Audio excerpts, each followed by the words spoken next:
យើងមិនអាចថាអ្នកណាម្នាក់ជារបស់យើងបានទេព្រោះធัวប្រែប្រួលហ្នឹងហើយយើងក៏មិនអាចជារបស់អ្នកដតីបានដែរព្រោះរូបប្រែប្រួលមិនចឹងព្រោះរូបធัวត្រូវប្រែប្រួលព្រោះនាមធัวត្រូវប្រែប្រួលហើយប្រែប្រួលហ្នឹងប្រែប្រួលទៅតាមសេចក្តីប្រកាន់របស់យើងឬក៏ប្រែប្រួលទៅតាមបច្ច័យហ្នឹងប្រែប្រួលទៅតាមបច្ច័យពីព្រោះហេតុមិនទៀងតើឲ្យផលទៀងយ៉ាងម៉េចហ្នឹងអញ្ចឹងកាលបើបុគ្គលបានដឹងសេចក្តីនេះហើយមិនគួរបង្អោនចិត្តចូលទៅប្រកាន់មមនឹងពុទ្ធមេមកៈអ្នកដែលរាប់អានព្រះពុទ្ធសាសនាមិនគប់បីបង្អោនចិត្តទៅដោយសេចក្តីប្រកាន់ថាជារបស់ខ្លួនពីព្រោះប្រកាន់អត់បានហ្នឹងហើយយើងអាចថាចុះដែលយើងហួងហែងគ្នារាល់ថ្ងៃហ្នឹងថាបានតែហួងហែងហ្នឹងឯងប៉ុន្តែអ្វីអត់មានទៅតាមការហួងហែងទេចាស់ឈឺស្លាប់ប៉ុណ្្នឹងឯងហ្នឹងពីព្រោះវាអត់ទៀងទាត់ហ្នឹងទោះបីថាបុគ្គលហ្នឹងនៅជាមួយយើងមិនតាន់ព្រាត់ក៏ដោយហើយយើងគិតថាហាក់ដូចយើងហួងហែងបានអញ្ចឹងប៉ុន្តែដោយសារហេតុវាមិនតាន់ឲ្យព្រាត់ហ្នឹងហើយអាដែលហេតុដែលវាមិនតាន់ឲ្យព្រាត់ហ្នឹងយើងគិតថាហាក់ដូចជានៅក្នុងរង្វង់នៃការរក្សារបស់យើងមែនអត់ទេណាហ្នឹងតែកាលណាបើហេតុនាំឲ្យព្រាត់មានហើយព្រាត់រស់ព្រាត់ស្លាប់ប៉ុណ្្នឹងឯងហ្នឹងអញ្ចឹងយើងវាយល់ខុសអាកន្លែងហ្នឹងយល់ខុសនៅក្នុងហេតុហ្នឹងឯងបានវាចេញទៅជាការហួងហែងហើយបើហួងហែងហើយកាលណាហួងហែងមិនបានទេទុច្ចរិតកម្មកើតអត់ទេហ្នឹងហើយវាកើតទៅជាកាយទុច្ចរិតវាចៃទុច្ចរិតនិងមនោទុច្ចរិតចឹងទៅអញ្ចឹងអ្វីគឺមិនអាចចូលទៅប្រកាន់ថាជារបស់យើងបានទេបានព្រះអង្គទ្រង់ត្រាស់សម្ដែងអ្នកដែលរាប់អាននៅព្រះពុទ្ធសាសនាមិនគប្បីបង្អោនចិត្តចូលទៅប្រកាន់ថាជារបស់ខ្លួនឡើយនឹងទាំងកាយខាងក្នុងទាំងកាយខាងក្រៅកាយរបស់យើងហួងហែងមិនបានផងកុំឲ្យប្រែប្រួលណាកុំឲ្យជរាកុំឲ្យព្យាធិកុំឲ្យមរណៈហួងហែងមិនបានផងចុះតម្រាំកាយខាងក្រៅទៀតហ្នឹងហើយរឹតតែមិនអាចហួងហែងបានទៅទៀតដូច្នេះគឺអត់មានអ្នកណាម្នាក់ជារបស់យើងហើយយើងក៏មិនអាចនាំខ្លួនឯងឲ្យចូលទៅជារបស់អ្នកដតីបានដែរហ្នឹងដោយយើងហួងហែងថាស្វាមីជារបស់យើងភរិយាជារបស់យើងប៉ុន្តែអ្នកនោះកំពុងតែព្រាត់យើងរាល់ថ្ងៃអត់នឹងកំពុងតែព្រាត់យើងរាល់ថ្ងៃចាស់ចោលយើងរាល់ថ្ងៃហើយបើចាស់រាល់ថ្ងៃអញ្ចឹងនៅរស់ទៀតដែរអត់ទេនឹងចាស់ទៅអស់ពីចាស់ស្លាប់នឹងឯងនឹងគ្រាន់តែថាវាមិនតាន់ដល់ពេលស្លាប់យើងគិតថាហាក់ដូចជាយើងហួងហែងបានអញ្ចឹងប៉ុន្តែយើងមានហួងហែងអ្នកណាបាននឹងហួងហែងទៅរូបកាយខ្លួនឯងមិនបានផងមិនអញ្ចឹងទេណាណាអានឹងតម្រាំតែអ្នកដតីទៀតអញ្ចឹងណាហើយយើងវានៅជាប់អាត្រង់កន្លែងនេះបន្តិចនឹងឯងថាចាស់ងាប់ចាំងាប់ចំបែកគ្នាវានៅជាប់អាកន្លែងហ្នឹងទេណាហ្នឹងកន្លែងហ្នឹងដែលយើងអត់ដឹងថាហេតុដែលនាំឲ្យវិនិច្ឆ័យព្រាត់ប្រាសវាមិនមែនតល់តែដល់ចាស់ស្លាប់ទេហ្នឹងចង្កាលវាត្រូវព្រាត់គ្នាដោយកម្មហ្នឹងដោយអតីតកម្មដែលយើងបានធ្វើមកជួបគ្នាបានប៉ុណ្ណឹងក៏ត្រូវព្រាត់គ្នាទៅជួនកាលត្រូវព្រាត់គ្នាដោយកិលេសហ្នឹងមានន័យថាកិលេសវាមានកម្លាំងនឹងកិលេសហ្នឹងវាមានកម្លាំងវាត្រូវអូសទាញបុគ្គលហ្នឹងឲ្យព្រាត់ចេញពីអាការដែលយើងនៅជួបជុំគ្នាអញ្ចឹងទៅនឹងព្រាត់គ្នាដោយកម្មព្រាត់គ្នាដោយកិលេសអីអញ្ចឹងទៅកាលយើងអត់មានខុសអីទេប៉ុន្តែគេឈប់ស្រឡាញ់មកដោយហ្នឹងគេដើរចេញហ្មង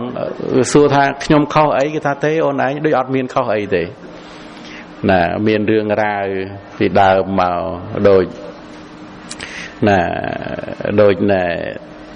វិសាខឧបាសកជាមួយធម្មទិនីមិនមែនប្រត់គ្នាព្រោះកិលេសទេនេះគឺប្រត់គ្នាព្រោះអរិយមគ្គណាដល់ពេលបានអរិយមគ្គអនាគាមិមគ្គហើយនៅស្រឡាញ់ធម្មទិនីទៀតដែរអត់មូលហេតុអីបានអត់ស្រឡាញ់ថាមកពីអស់លោភៈហ្នឹងដល់ពេលអស់លោភៈអញ្ចឹងទៅ ប្រពន្ធមកកាន់ដៃលាស់ចេញរាល់ដងបានគេមកដឹកដៃអទេណានឹងម្ដងនេះដល់ទៅពេលគេមកដឹកដៃដកដៃចេញហ្នឹងហើយរហូតដល់សាកសួរទៅណារំទៅបានសួរហ្នឹងវាចង្អៀតចិត្តទៅទៀតណាហ្នឹងហើយអន់ចិត្តហើយដល់ទៅពេលបាយហូមតែឯងហើយដល់ទៅពេលដល់គេងកាន់ខ្នើយកាន់ភួយទៅម្នាក់ឯងហ្នឹងហើយចឹងឯណោះកាន់តែចង្អៀតហ្នឹងហើយចង្អៀតចិត្តខ្លាំងឡើងទៀតហ្នឹងក៏ត្រូវបែកគ្នាដែរណាបែកគ្នាដោយអរិយមគ្គណាអង្គខ្លះក៏ត្រូវសម្រេចជាព្រះអរហន្តទៅក៏ព្រាត់ពីភរិយាចឹងទៅនឹងនៅរស់ចឹងទៅអ្នកខ្លះមិនព្រាត់គ្នាដោយអរិយមគ្គទេតែត្រូវព្រាត់គ្នាដោយលោភៈហ្នឹងហើយទៅឃើញអ្នកដតីឯណាចឹងទៅបាត់ចឹងទៅណាហើយថាឲ្យយើងខុសអីថាអីអត់ខុសអីទេហើយមួយទៀតព្រាត់គ្នាព្រោះកម្មហ្នឹងទៀតនឹងដូចថាបាបកម្មដែលយើងធ្លាប់ធ្វើមកពង្រត់អ្នកដតីអីចឹងក្នុងអតីតជាតិណាមួយអីចឹងទៅដល់ពេលមកជាតិហ្នឹងគឺយើងត្រូវព្រាត់គ្នាដោយកម្មហ្នឹងទៅនឹងថាឲ្យយើងខុសអីអត់ទេប៉ុន្តែគេលែងចង់នៅជាមួយកម្មហ្នឹងវាត្រូវមកជំរុញអញ្ចឹងហើយដល់ទៅពេលយើងអត់ដឹងអញ្ចឹងទេកម្មពាវេរាអត់ទេហ្នឹងហើយកើតកម្មពាវេរាគំនុំគុំគួនគ្នាតជាតិតកំណើតទៅទៀត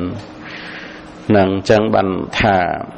សត្វលោកយើងដែលកើតឡើងមកហើយមិនបានស្ដាប់ធម៌របស់ព្រះអរិយៈហ្នឹងគឺថាវង្វេងណាស់ហើយកាលណាវង្វេងហើយគឺថាកតែកម្មពាវេរាទៀតរហូតដល់គំនុំគុំគួនសម្រាប់គ្នាអីហ្នឹងទៅទៀតក៏បានហើយអញ្ចឹងអីអង្កាលបានមានពន្លឺធម៌ដើម្បីរួចផុតចាកទុក្ខអត់មានទេមិនងាយថាងងឹតឆឹងហ្មងមិនដឹងថាពេលណាទៅថាញ៉ាំងចិត្តនឹងឲ្យវិលមករកធម៌ព្រះអង្គគឺថាមិនងាយទេក្រណាស់ក្រក្រៃលែងណាស់ហើយដូចយើងមកស្ដាប់អញ្ចឹងអីយើងចេះតែព្រមមានសទ្ធាហ្នឹងចេះថាអូរឿងហ្នឹងអញ្ចឹងហើយនឹងព្រមទ្រាំស្ដាប់ហើយក៏អាចពិរោះថាត្រូវហើយការព្រាត់គ្នាព្រោះកម្មព្រាត់គ្នាព្រោះកិលេសនឹងហើយព្រាត់គ្នាព្រោះអរិយមគ្គហើយព្រាត់គ្នាព្រោះអរិយមគ្គនេះតិចទេពីព្រោះអរិយមគ្គក្រកើតឡើងនៅយូរតតែព្រះអង្គត្រាស់ដឹងឡើងក្នុងលោកបានមានអញ្ចឹងទេណានឹងប៉ុន្តែព្រាត់គ្នាព្រោះកម្មនិងកិលេសនេះគឺច្រើនទៀតដល់ទៅពេលអញ្ចឹងយើងវាអត់យល់នៅក្នុងរឿងហ្នឹងវាទៅជាកម្មពាវេរានឹងគ្នាហើយអ្នកដែលត្រូវគេលះបង់ចោលហ្នឹងក៏ត្រូវរងនៅសេចក្តីទុក្ខសោកសឹកខ្សួលព្រោះព្រាត់ប្រាសចាកបុគ្គលជាទីស្រឡាញ់អញ្ចឹងទៅនឹងហើយយើងមិនដឹងក្នុងរឿងហ្នឹងក៏ចេះតែបន្ទោសគ្នាអញ្ចឹងទៅណានឹងហើយទោសគ្នាថាអ្នកនេះអញ្ចេះអ្នកនោះអញ្ចោះនឹងប៉ុន្តែយើងអត់ដឹងកម្មរបស់យើងនឹងហើយយើងអត់ដឹងកិលេសរបស់អ្នកដទៃណាចឹងទៅយើងវាសម្គាល់ថាមនុស្សហើយយើងគិតថាមនុស្សវាមិនគួរធ្វើអញ្ចឹងមែនអត់ទេណានឹងប៉ុន្តែលោភៈហ្នឹងវាមិនមែនមនុស្សអីនឹងគឺជាសភាវៈធម៌ដែលមិនឆ្អែតទៅដោយវត្ថុបំណងណាសមុទ្រមិនឆ្អែតទៅដោយទឹកភ្លើងមិនឆ្អែតទៅដោយចំណែកឯលោភៈគឺមិនឆ្អែតទៅដោយវត្ថុបំណងគឺថាអត់ឆ្អែតទេព្រោះលោភៈហ្នឹងដាក់ប្រមាណក៏អត់ឆ្អែតដែរទៀត